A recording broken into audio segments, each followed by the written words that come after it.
Ay grabe, nakahuli na si nanay ng tilapia. Laki oh, mga idol oh. Ayun na. Kinain. So yan mga idol, ganyan lang maghila si nanay oh. Ano pa yan? Pangulam niya na po. Opo. Kung sobra-sobra pinabibinta rin namin. Ito po, si nanay, ating kaibigan na isa sa mga nangangawil dito sa gilid ng ilog. Kaibigan natin mga katutubo dito na nangangawil na ano. Gamit lang po yung lumot. Ayan po. Yan, ito po yung pampain niya. Saan po ito nakukuha? Yan kami tabi ng tubig din. Sa bato? Lumot ng mga idol. Pwede po makita na yung yung nahuli niyo po. Yan po yung pang-ulam niya. Ayan o, malalaki na. Ay! Yung mga idol, laki. Ayan. Ayan. Apat. Piraso. Apat. Medyo maliit yung isa. Ano pa yan? Pang-ulam niyo na po. Opo. Kung sobra-sobra pinabibinta rin namin. Magkano po ang kilo? 100?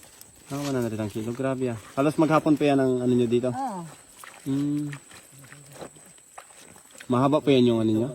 Yung line nyo? Mahaba. Mabal. Ang ganda yun. Grabe ah. So yan mga idol. Sobrang linaw ng ilog nila dito. At nangawil yung mga kaibigan natin mga katutubo dito. Para sa kanilang pang-ulam. Maghapon daw palang nangawilan dito si nanay. Para makahuli ng pang-ulam nila at pambinta kung meron. Ito po yung pain ni nanay. Yung lumot. May kawil, may ano lang siya. Kawil. At iagis niya doon sa sa medyo malayo. Kain din pala ng tilapia yung ganyan.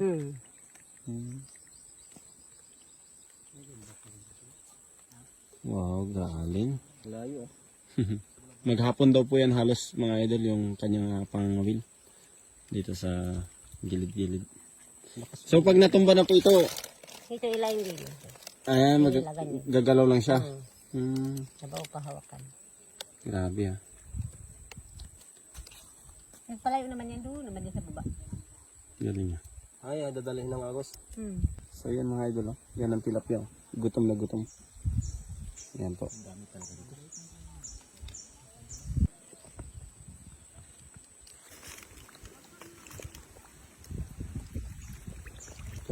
Ayun na.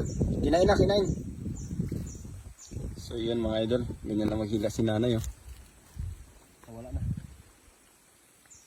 Nice one.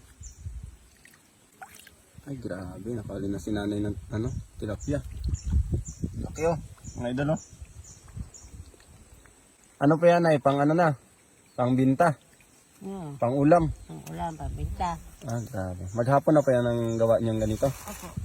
Grabe. Yan na lang po ang isa sa mga anak buhay niyo po. Wala na kasi ibang hanap buhay. Wala na raw. Kawil-kawil. Wala raw sila ibang hanap buhay. Hindi magkawin-kawin mga idol. So dito lang po yan sa kasulok-sulukan na ng bukid.